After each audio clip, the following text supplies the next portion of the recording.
জাতীয় পার্টির প্রেসিডেন্ট, জাতীয় পার্টির সংগ্রামী মহাসচিব, তারুণ্যের অহংকার, জননেতা ব্যারিস্টার শামীম হায়দার পাটোয়ারি। বক্তব্য রাখবেন ব্যারিস্টার শামীম হায়দার পাটোয়ারি।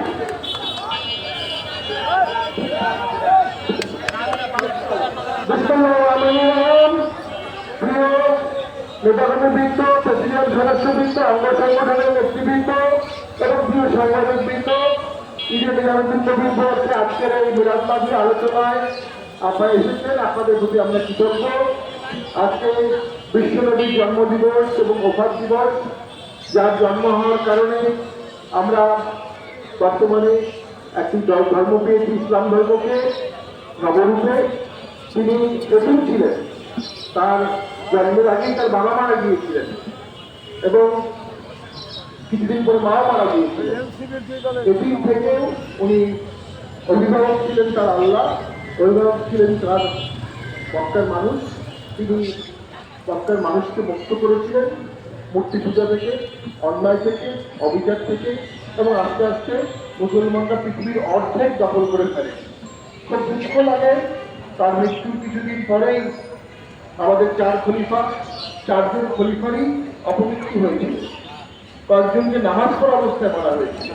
আজকে যখন আমাদের পার্টি ঘেরাও করে, আমার হযরত ওসমানের বাসা ঘেরাও করার কথা মনে পড়ে।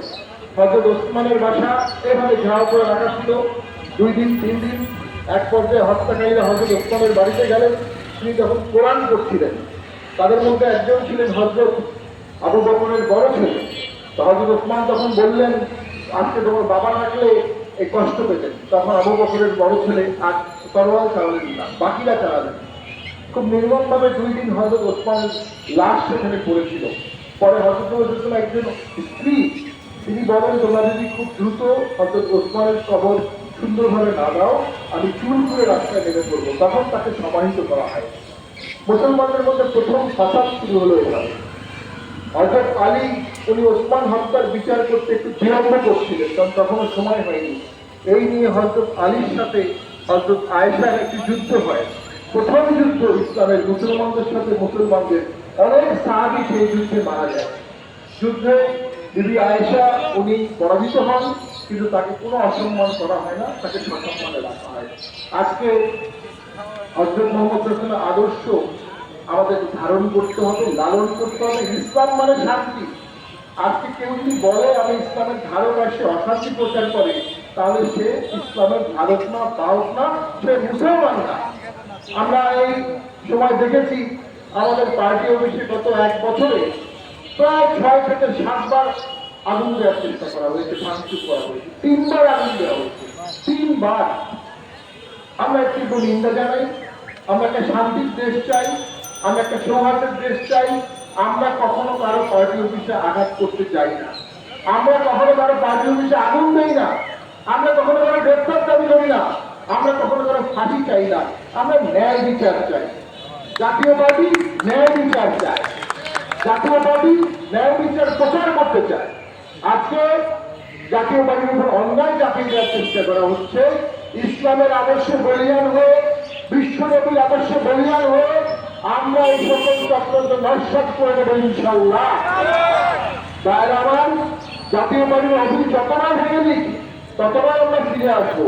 প্রতিবার আমরা বড় পরিসরে আসবো, প্রতিবার আমরা বৃহৎ পরিসরে আসবো, আর বৃহৎ শক্তি নিয়ে আসবো অন্যায়কে মোকাবেলা করার জন্য। আমরা মনে করি গণ অধিকার পরিষদ তারাই আমাদেরকে আঘাত করেছে, তারাই মিছিল করে আমাদের থেকে এসেছে, তারাই আগুন দিয়েছে। গণ অধিকার পরিষদ এর দায় এড়াতে পারবে না। সন্তান বিরোধী আইনে যেসব কারণে একটি দল নিষিদ্ধ হয়, তার মধ্যে অবশ্যই আগুন লাগানো একটা সন্ত্রাসী কাজ। সেই কাজ গণ অধিকার পরিষদ করেছে। এর দায় তাদেরকে নিতে হবে, এর দায় দেশবাসী তাদেরকে দেবে অবশ্যই। আজকে তারা মিছিল করে খুব দুঃখ লাগে দেখে, যে পথে গেছে আপা সে পথে যাবে চাপা। আগে ঠিক করেন, আম্মাজান রাখবেন না আপা রাখবেন।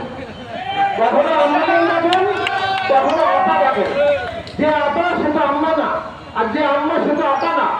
তাহলে আপা আর আম্মার পার্থক্যটা আগে বসেন, তারপরে রাজনীতি করতে আসেন। গণ অধিকার পরিষদ এখনো ভোট করেনি। গণ অধিকার পরিষদ একটা প্রক্সি দল হিসেবে কাজ করছে।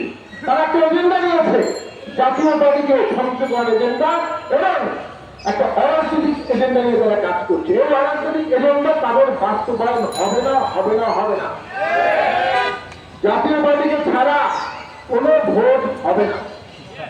ইনক্লুসিভ ভোট মানে জাতীয়বাদী থাকবে, ট্রায়াল ভোট মানে জাতীয়বাদী থাকবে, সামনের বাংলাদেশের সংসদ জাতীয়বাদী থাকবে ইনশাল্লাহ।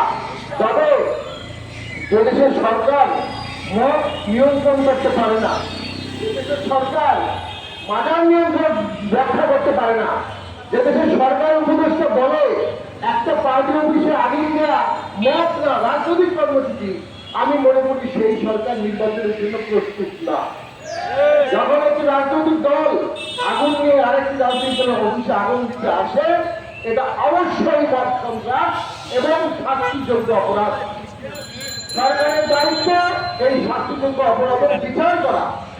সরকার বিচার করছে না, সরকারের মন্ত্রী বলছে এটা মত না, এটা অন্য কিছু। আমি জিজ্ঞেস করতে চাই, পার্টি অফিসে আগুন দেওয়া যদি মত না হয় তাহলে সেটা কি? সেটা রাজনীতি না, অপরাজনীতি, সন্ত্রাস। যারা এই সন্ত্রাস কাজ করছে তাদের বিচার করতে হবে এই সরকারকে। আমরা 24 ঘন্টার মধ্যে দৃশ্যমান বিচার দেখতে চাই, দৃশ্যমান তদন্ত দেখতে চাই। তাহলে আমাদের দেশব্যাপী অসংখ্য নেতাকর্মী আছে যারা ঢাকা আসার জন্য উদ্গ্রীব। আমরা প্রয়োজনে সকালে ঢাকা আসবো, ঢাকায় অবস্থান করবো, ঢাকা আচরণ করবো প্রয়োজনে। কিন্তু অন্যায় আমরা মেনে নেব না। এই অন্যায় দেশবাসী মেনে নেবে না, এই অন্যায় দেশবাসী চেয়ে দেখবে না। আমি মনে করি এখন আমাদের সময় রুখে দাঁড়ানো, এখন আমাদের সময় গণতন্ত্রের জন্য পাশে দাঁড়ানো।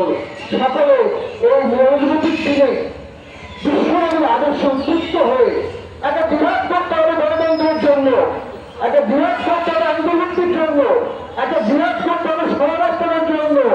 ঘটনাচক্রে সে দায়িত্ব এসেছে জাতীয়বাদীর ঘাড়ে। জাতীয়বাদী সামনের দিনে গণতন্ত্রের সমাবেশের অন্তর্ভুক্তি বাংলাদেশ গড়বে ইনশাল্লাহ। আগামী সময় হয়ে গেছে মিলাদ।